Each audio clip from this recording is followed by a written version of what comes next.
is Jason JROCK Houston, and you're listening to Chaotic Riffs Magazine. We can be found on the web at www.chaoticriffs.com.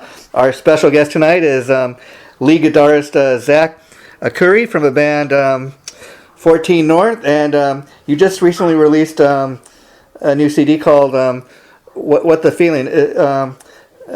So how's that been going, Zach? How have the fans been reacting to that? It's been going good. We're getting a lot of good reviews from it. From what I know, our fans are happy with it. Well, that's always good. Now let me ask you, how long has the band been around? I started this project back in 2016. Oh wow! And yeah, so we've been at work for a while. And how many albums have you guys put out to date? This is the first one. Oh wow! So all that time, and people are finally get a chance to kind of have a CD in their hands, and kind of that's a great thing. Now I was curious, how did you put the band together as far as hooking up with other bandmates and that? Are these guys you knew from playing the local music scene, or? I mean, no, not really. I had never really played in any bands before. Oh wow! This project. This is my first first project, and just met a couple guys that had similar interest in music, and yeah, we just wanted to get together and jam, and it turned into what it is today. And talk a little bit about that, because I mean, like you said, it's kind of amazing that I'm talking to a guy that's never, a lot of times you talk to musicians and they've been in a ton of other bands before, for what they're currently doing, and they've had kind of like all their life to kind of work towards what they're doing. So, what were you doing before you formed the band? Well, I was a 19-year-old kid. Oh, wow. I wasn't doing very much.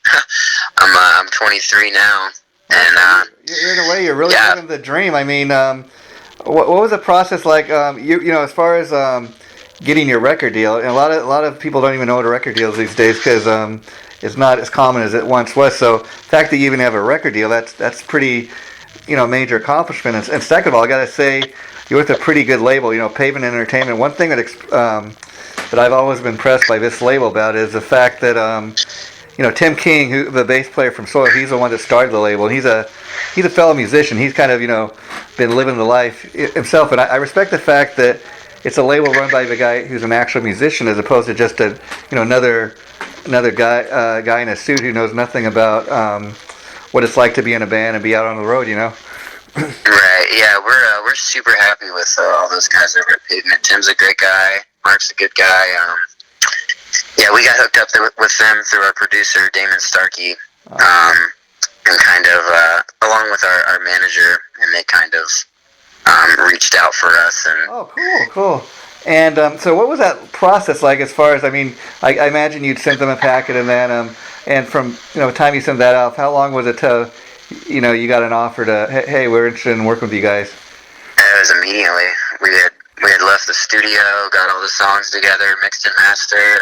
Wow. They got them sent over to Pavement, and they sent us back an offer almost immediately. Wow. And so, you said you've been doing this band since 2006. So I was kind of curious.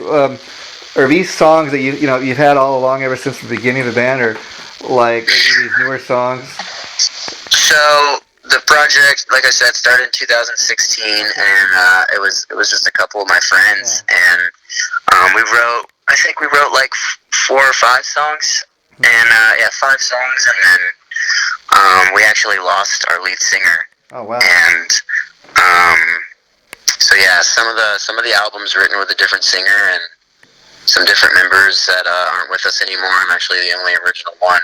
Oh wow! Okay. From what the project started as, yeah. So I've kind of carried the project on my back all these years, and then once we got a new singer and a new drummer, we started collabing again and writing new music. And finally, after all these years, we just put out an album last Friday. Wow! That must have been quite an accomplishment for you. I mean, like you said, you had the band since 2016, but this is kind of a first, like almost a huge giant leap, and people are finally kind of getting to, what's that like for you, Zach? You've had this band all this time, and you get your first physical CD of this CD that you recorded. You guys, you and your band.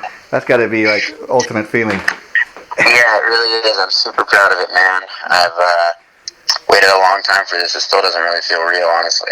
And then I always love to ask people, about the name of the band. And I was kind of reading this. This is kind of interesting. I love the fact that 14 North.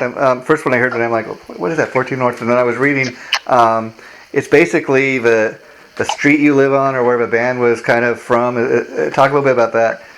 Yeah, that's where everything was formed. It was right there in my garage on 14th Avenue North in Jacksonville Beach. That's where we wrote wow. all of our songs. That's where the project first started. It's where we first jammed at. It was in my garage. And for people that have never heard of a band, I mean, they can go on YouTube, they can go on the internet and check out your Facebook page and that. But how would you describe the overall sound of a band? I describe it as grunge. It's a very modern take on 90s grunge. So I'd like to put it. And as far as grunge music, that obviously is an influence, I'm sure, on you. So who are the like grunge bands that really influenced you? I love Nirvana, Alice in Chains, Soundgarden, Stone Temple Pilots, Pearl Jam. Those are all great bands you've mentioned. Now let me ask you, over the course of history and time, what's interesting is each of those bands, that you mentioned, over years eventually lost, their frontman. Like Alice in Chains lost Lane Staley, Kurt Cobain, obviously, just recently Chris Cornell. I mean, just think of that, and those bands all made really their impact. And even all these years later, when Alice in Chains has done a pretty good job, I think, of carrying on and creating new music. But those bands, those were the ones that kind of they put the stamp on grunge music, if you know what I mean. Yeah, definitely. Yeah, we're hoping that doesn't happen to our lead singer. No. Yeah, it just, but it is kind of weird. Just those bands kind of, fell trapped to that. And now I was curious. You're the lead guitarist. We were saying, how old were you when you first started playing the guitar? I picked up a guitar for the first time and started messing around when I was probably like anywhere between the age of 4 and 6. My grandpa always had guitars laying around. Oh wow. And and it fell in and out of my life throughout my teens, and I got really into it again when I was about 18, and I try and pick up a guitar every day now. And so I imagine you're a lot like a lot of musicians I talk to these days, which is you're a working musician in the sense that for the people out there that may think that you're living the high life and this is all you do. I'm sure you, like a lot of people, this is kind of your weekend gig, if you will, and you got a day job to help support living this dream. Oh yeah, I've been working since 8 o'clock this morning. I haven't stopped yet. Yeah, you and me both. So no shame in that. But so as far as your plans to tour behind the album, talk a little bit about that. So yeah, we had a tour planned with Flaw, and unfortunately, due to reasons that we really couldn't control, and there's nothing we could really do about it, we had to cancel. So we're hoping to plan another one for later this year. So. Well, that's too bad. But let me ask you. That's the other thing I love about your label, Pavement Entertainment. They got a lot of great artists on their roster. And again, you originally, like Tim King being the bass player from Soil, you would think initially that okay, he's going to sign nothing but metal acts to his label. But they've got bands like Candlebox. They've got you guys. They've got Flaw, as you mentioned.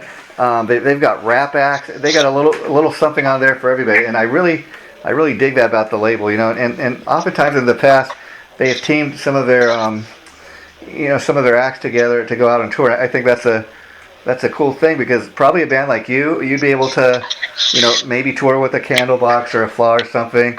And I think that makes it that much cooler when the bands go out and tour. Yeah, that was something I really liked about Pavement when we got in contact with them. I think we fit in really good with the rest of their roster. Yeah. And so, like, do you guys have a video out for? Have you released a single or anything yet?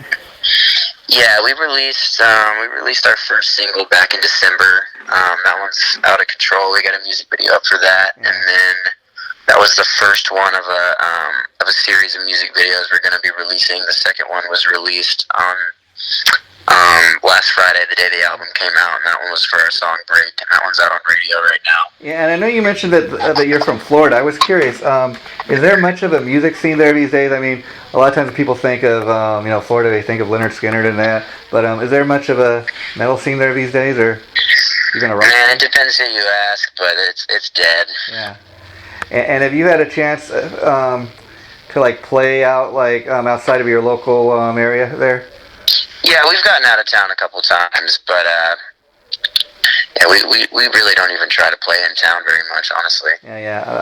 I'd imagine that'd be the goal, is to kind of get out of town. And talk a little bit about the power of internet. What's that like for you? Because again, you're a guy in a little band from Florida, and I imagine you get people messaging you on Facebook and that every day, and you must get people even it just kind of must trip you out to think that hey, I'm just a little guy from Florida, and people are messaging me from halfway around the world, places I've never even stepped foot in. That's got to be a pretty amazing feeling. Yeah, that is crazy, man. The power of the internet is wild. Yeah. From all over the world message us, and it's like, how did you even hear this? Yeah. And honestly, that's how I find a lot of the bands that I interview and that, and it's just amazing. People put their music up there and stuff you would never otherwise hear. And we were talking at the top of an interview about kind of a current state of the music industry. A lot of kids these days, they don't even know what a record is, let alone a CD. A lot of kids, they just get their music digitally. How do you feel about that? Digital music versus, say, a physical CD. Streaming. I mean, I look at it both ways. As I'm the kind of person that likes to have Spotify and YouTube and stuff on my phone. But I mean, I also enjoy buying CDs and having records and stuff like that. It's different. I mean, I wish everybody would just buy my music from a CD. That's why, Zach, I gotta tell you, I respect guys and bands doing what you do, because a lot of the bands, and rightfully so, you can kind of understand it, got the attitude that, hey, we're not going to bother writing or recording new music. We're just going to kind of live off our catalog of music, because, honest to God, who's buying CDs these days? People just coming out to, catch a band's live. And that's why I dig, in spite of that bands, like what you're doing, you continue to put out new music for people. Because again, if you're just going to, in this case, this is just your first album, but you know what I mean? People could just go see you play live as opposed to even worrying about putting out a CD. So I think it's cool that you're giving your fans that, option. Yeah, definitely.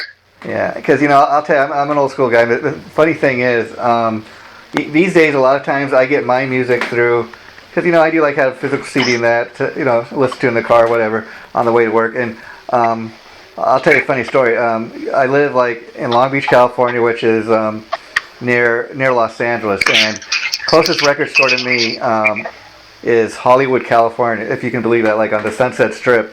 I have to drive an hour away. I mean, otherwise I get most of my music these days either through the bands I listen to, going to their personal websites, or through Amazon, because you can almost find anything on Amazon these days. Yeah. So and that's the that's the thing. So the other cool thing about a site like Amazon, a lot of times they'll let you preview the music before you buy it, and you can kind of say, oh, okay, I dig this, I'm going to get it. No, I'm not really interested. So technology thing, it kind of goes both ways.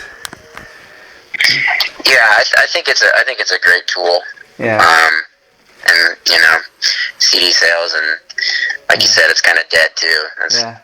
And so I was curious, as a guy that's selling music, these days, do you make revenue through, if somebody buys a CD, let's say on Amazon or something right away, or through your personal band site, or if somebody downloads something digitally, let's say off of Amazon or Spotify or something like that, does that income come in right away? I don't believe so. Mm-hmm. I think you have to wait a couple months. Yeah. Yeah, I'm not really sure though, because just like I said, this is my first release. Oh yeah. So and it's just literally came out a week ago or so. Yeah. From what I've heard and what I've researched, it takes a little bit, and you get pennies per stream nowadays. So. Yeah. And I was curious as far as recording the debut album here.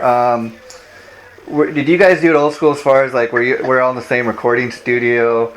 Like, did you record it as a live band, or did everybody kind of do it the modern way where you would go record your guitar parts, let's say, and the lead singer would come in and do his parts, and you kind of piece it all together?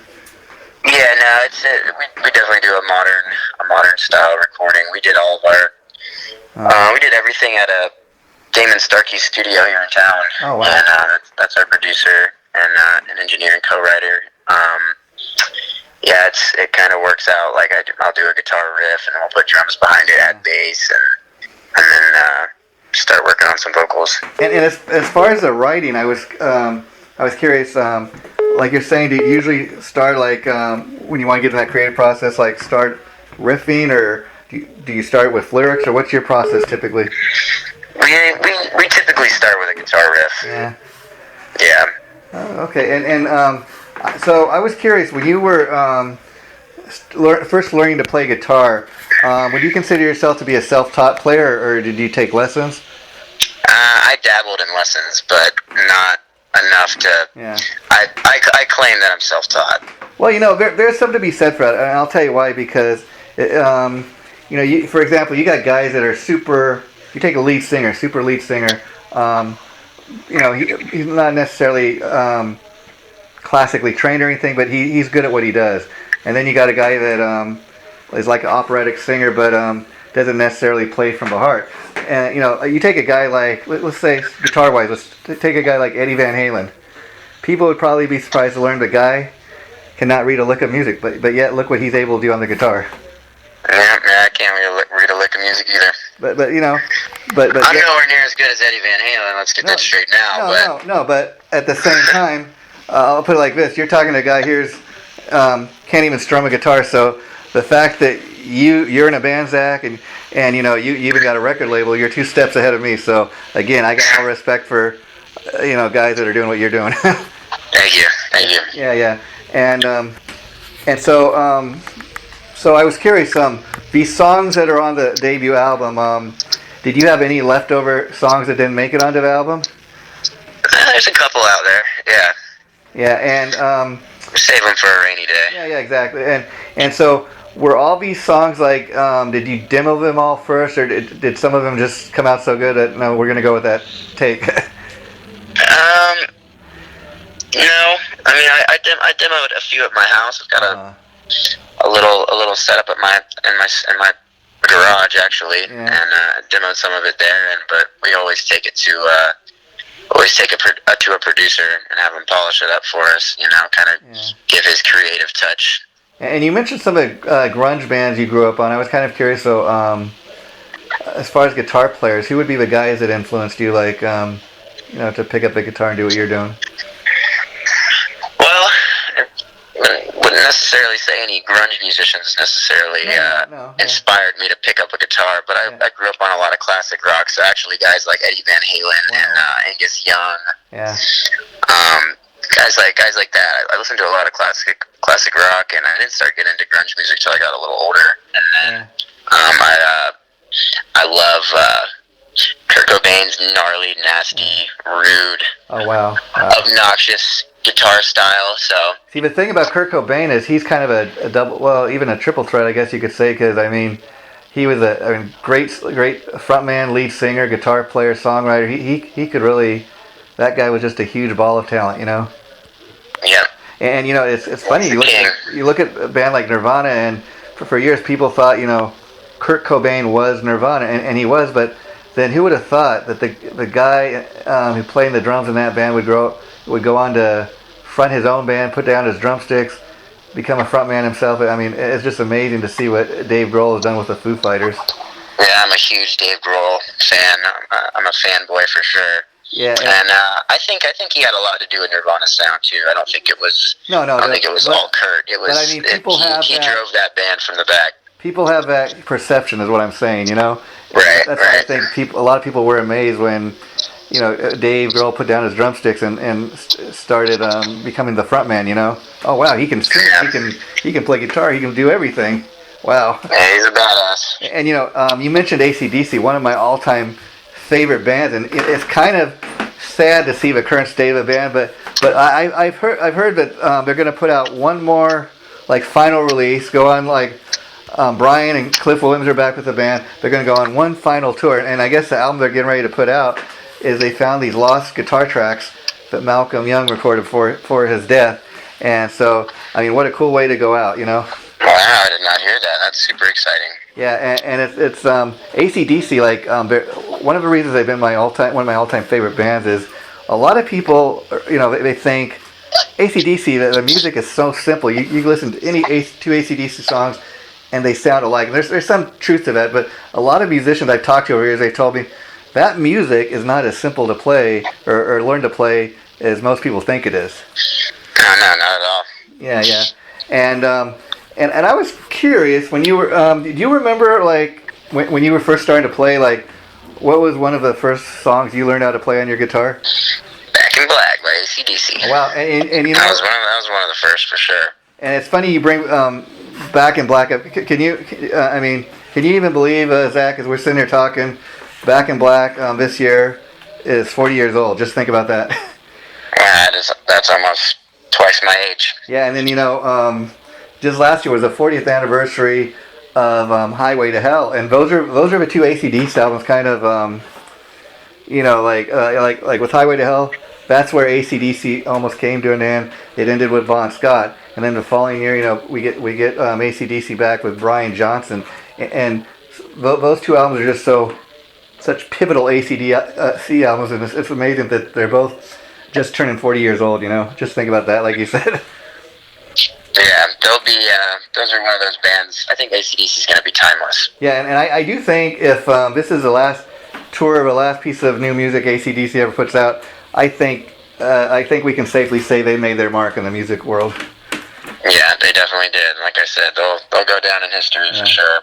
And I was curious, like down the line, like in a future CD release, would you ever like consider covering another band's song? A lot of times you go in the studio and producer wants you to record a cover tune. Is that something you'd ever want to do, or you want? Yeah, that's definitely something that we've talked about a lot, and but it's got to be something like nobody would expect. Like we don't want to do like we don't want to cover a song from our genre. Like we want to take one and completely change it and kind of make it our sound. Kind of surprise people with it.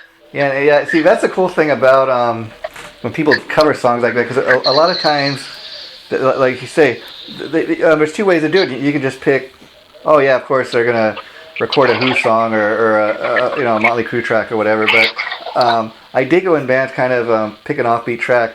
I was interviewing Frankie Banali, the drummer from Quiet Riot, a number of years ago, and he was telling me, he said Quiet Riot kind of made a trade-off when we did those Slade songs. He said, okay, Quiet Riot got the fame, but Slade, who nobody had ever heard of, this little band from England who really they were at their peak in the 70s.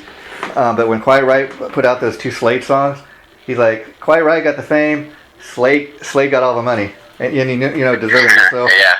So, well, Zach, I'd like to thank you for taking time to talk to me today. Unless there's anything else you'd like to kind of say to all your fans out there, I guess we'll wrap it up, and then maybe once I've had a chance to hear the whole album, we could do this again down the line. But let's keep in touch, and anything.